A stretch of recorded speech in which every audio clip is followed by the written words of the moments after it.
Terima kasih pemirsa, Anda masih bersama kami dalam Kominfo Newsroom. Pemirsa, Presiden Joko Widodo menginginkan Basarnas menunjukkan loyalitas dan efektivitas terkait pencarian dan pertolongan dalam situasi kebencanaan. Kepala Basarnas Marsdia TNI Henry Alfiandi menyatakan, hingga saat ini Basarnas mampu menciptakan peralatan yang mampu diakui keunggulannya oleh berbagai kalangan. Presiden Joko Widodo dalam sambutannya pada rapat kerja Basarnas dan Forum Koordinasi Potensi dan Pertolongan FKP 3 Nasional di kantor Basarnas Jakarta memberikan apresiasi terhadap kinerja Basarnas yang dinilai cepat dan baik. Selama kurun waktu 12 tahun terakhir, Presiden menyebutkan tingkat kebencanaan di Indonesia naik 81%. Namun, dengan kinerja maksimal dan inovasi dari segi peralatan yang ada, Basarnas mampu menunjukkan loyalitas dan efektivitas terkait pencarian dan pertolongan dalam situasi kebencanaan. Semuanya saya mengikuti dan beberapa saya melihat langsung di lapangan. Kecepatan respon dari Basarnas, saya harus menyampaikan apa adanya, sangat cepat. Karena memang harapan korban dan keluarga korban itu bertumpu pada tim SAR. Kecepatan evakuasi untuk menentukan jumlah nyawa yang diselamatkan juga berada di tim SAR.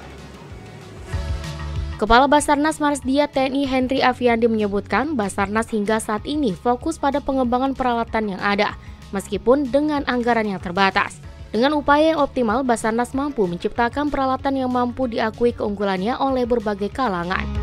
Kabasarnas juga menyebutkan salah satu peralatan hasil inovasi Basarnas dengan kualitas yang telah diakui oleh pihak lain kualitasnya adalah underwater system atau sistem komunikasi bawah laut Basarnas. Dengan penggunaan alat yang sifatnya alat pencari orang tenggelam betulan dan selalu mendapatkan akurat. Nah, proses-proses inovasi seperti inilah yang kita butuhkan sekarang. Bagaimana peralatan-peralatan yang ada itu bisa kita manfaatkan. Kemudian kita bisa mendapatkan alat sonar yang bisa digunakan oleh penyelam. Ini juga kita dapatkan dan bahkan dari pihak TNI Angkatan Laut pun mengagumi hasil karya atau barang yang kita miliki ini, yang bisa dipakai oleh Basarnas dan juga oleh pasukan katak mereka, karena sistem komunikasi kita di bawah laut lebih bagus terus terang. Mudah-mudahan ini bisa ditiru oleh satuan lain apa yang kita dapatkan ini, karena setiap kita mendapatkan informasi kebutuhan apa kita kaji betul. Dari kajian itulah mendapatkan pilihan alat apa yang sesuai dan dana atau budget yang ada ini bisa kita maksimalkan untuk kita miliki. Selain dari segi peralatan yang sudah memenuhi standar peralatan pencarian dan pertolongan internasional, Basarnas juga terus memberikan pelatihan dan peningkatan kualitas SDM. Terkait dengan gempa yang terjadi di Turki, Basarnas juga telah mengirimkan tim untuk melakukan proses pencarian dan penyelamatan di daerah tersebut. Dan Indonesia merupakan satu-satunya negara yang menyiagakan pesawat udaranya di lokasi pasca gempa Turki. Di usianya yang ke-51, Basarnas telah membuktikan baktinya untuk Indonesia dengan segala upaya dalam hal pencarian dan pertolongan di berbagai bencana. Kami akan mengajak Anda untuk berbincang lebih dalam bersama dengan Kepala Basarnas yang dipandu oleh rekan kami Mona Azaranisa. Langsung dari Gedung Basarnas, berikut informasi selengkapnya untuk Anda. Pemirsa, Basarnas sebagai lembaga pemerintah tentunya memiliki peran yang sangat penting, terutama dalam hal pencarian dan juga pertolongan apabila telah terjadi bencana. Dan pemirsa, Basarnas bukan hanya membantu di tingkat nasional saja, namun juga telah mengepakkan sayapnya hingga internasional. Dan pada tahun ini Basarnas merayakan ulang tahunnya yang ke-51. Momen ulang tahun yang ke-51 ini menunjukkan dedikasi yang telah diberikan oleh Basarnas kepada bangsa Indonesia dan juga internasional dalam memberikan bantuan. Lalu pemirsa, bagaimana saja perkembangan atau inovasi-inovasi yang telah dilakukan oleh Basarnas dalam melaksanakan tugasnya? Saat ini saya sudah langsung bersama dengan Kabasarnas, ada Bapak Henry Alfiandi. Halo Pak, Assalamualaikum. Waalaikumsalam Mbak. Siap. Pak Henry sehat ya Pak? Alhamdulillah sehat. Bapak ini sudah 51 tahun Basarnas. Nah, tentunya selama perjalanan 51 tahun itu bukan hal yang mudah. Bagaimana ini Pak selama 51 tahun ini, apa yang menjadi fokus kita atau yang menjadi pedoman kita dalam melaksanakan tugas sehingga Basarnas tadi juga sempat disampaikan oleh Pak Presiden memberikan apresiasi. Apa yang menjadi tolak ukur kita untuk bisa terus bersinergi ini? Oke, terima kasih Mbak.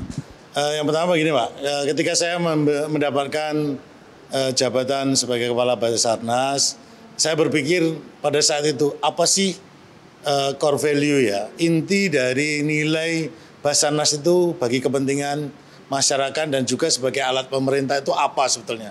Nah disitulah saya mencanangkan ketika itu adalah quick response, yaitu kecepatan tanggap Basarnas. Inilah yang memodali atau menggerakkan hati saya waktu itu bagaimana kita supaya percepatan penanganan orang-orang dalam kondisi darurat itu semakin cepat. Dari situ tuh. Namun perjalanan ini sudah dilakukan ya oleh Basarnas selama 51 tahun yang dahulu, dan ketika saya mendapatkan jabatan ini kami pertajam. Nah, dengan kondisi yang saat itu seperti ketika menjelang COVID waktu itu Mbak ya. Nah, dalam kondisi seperti itu bagaimana Basarnas harus tetap eksis. Inilah yang sebetulnya menjiwai tahun kemarin dan tahun sekarang untuk tetap menjaga kesiapsiagaan kita ini. Dan alhamdulillah Bapak Presiden juga menilai hal ini. Ini bukan sembarang Bapak Presiden ini menilai ataukah sekedar memberikan ucapan yang sifatnya lip service, bukan. Beliau juga mendapatkan laporan apa yang kita kerjakan setiap bulannya. Sehingga beliau tahu betul apa-apa, hal apa saja, kemajuan apa saja yang dilakukan oleh Basarnas. Dan oleh karena itu tentunya juga dari staf-staf beliau lah untuk mencari informasi bagaimana Basarnas. Dan alhamdulillah ya, seperti Mbak tadi bisa lihat bahwa Presiden memberikan apresiasi yang sangat baik bahwa patut dikagumi lembaga yang di bawah beliau ini bisa diandalkan lah untuk tugas-tugas di bidang pencarian dan pertolongan. Jadi dari sejak itulah Mbak sampai sekarang dan hingga nanti selanjutnya kita harus tetap bisa tampil terdepan, paling cepat dan cepat tanggap menangani setiap kedaruratan. Itulah Mbak yang kita harus tetapkan jiwa kita sebagai insan Basarnas begitu Mbak. Baik Pak Henry, pastinya Pak Presiden bukan hanya ucapan terima kasih atau apresiasi semata. Namun yang ingin diketahui juga oleh pemirsa Pak, kalau untuk dari Basarnas sendiri kita sudah tidak meragukan lagi kinerjanya di lapangan. Sejauh ini prestasi apa saja Pak yang sudah kita raih Pak? Mungkin COVID ini benar-benar merupakan periode yang sangat berat sekali. Hingga saat ini sudah berapa banyak apresiasi atau prestasi yang kita raih ini Pak? Kalau prestasi Mbak ya, begini nih cerita nih Mbak ya. Saya waktu itu mendapat laporan bahwa Basarnas mendapatkan penghargaan prima dari RB-PAN, pelayanan prima. Saya agak marah waktu itu, karena marah kepada staf saya, apakah staf saya ini ada kontak dengan panitia untuk bisa mendapatkan gitu. Kemudian dari situ saya sampaikan, kemudian dari staf saya, Pak, kami pun tidak tahu kapan penilaian ini terjadi. Nah dari situlah kami baru menyadari bahwa tingkah pola gerak kita, kerja kita ini ternyata dinilai. Dan alhamdulillah kami mendapatkan penghargaan bahkan 3 waktu itu dari RB-PAN, termasuk tertib administrasi dan pengelolaan administrasi. Kita juga itu dari dalam negeri. Kemudian dari Menteri Keuangan, BPK, banyak sekali Mbak, mungkin sekarang sudah ada 17. Namun yang untuk internasional kami mendapatkan peringkat kenaikan tingkat Mbak. Dari ICAO, yaitu International Civil Air Navigation,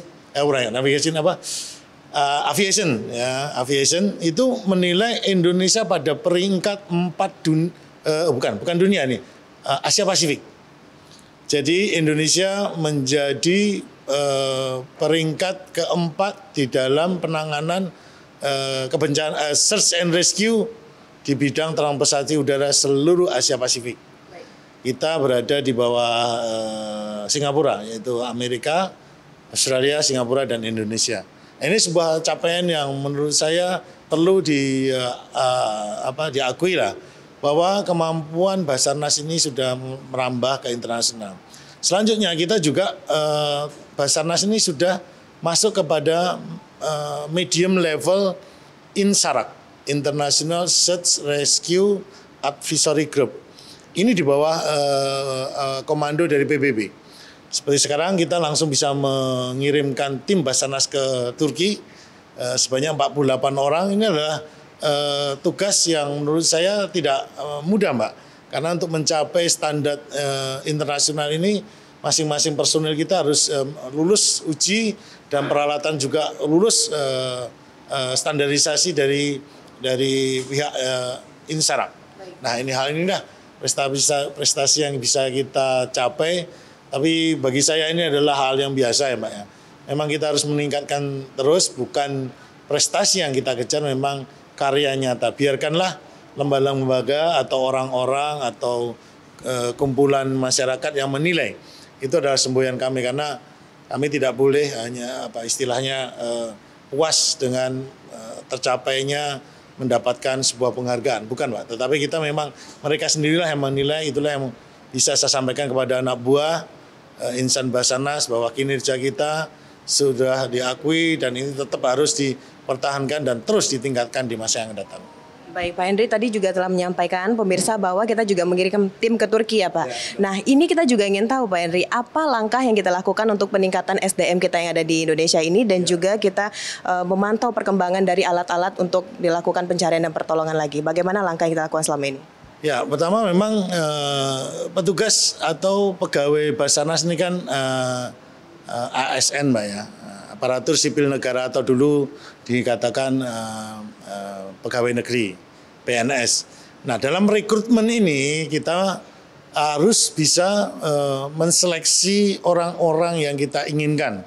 Jadi standar kesehatannya, kecerdasannya, emosionalnya, dan juga keinginannya dia mengabdi itu untuk apa. Ini harus kita seleksi sehingga kita mendapatkan sumber daya manusia yang benar-benar kita butuhkan. Dari sumber daya manusia ini kita didik, kita latih, dan kita berikan dia pengalaman. Dan juga kita lihat talentanya. Jadi kita sudah melakukan telescouting, istilahnya pemantauan dari orang-orang ini kita kumpulkan, Mbak. Setelah kita kumpulkan baru kita adakan cek dan tes. Dari tes inilah kita ajukan kepada dunia internasional. Dan mereka melalui serangkaian tes sehingga mereka mendapatkan sertifikasi internasional. Dan juga tidak saja sebagai manusianya, tapi peralatan juga kita lengkapin.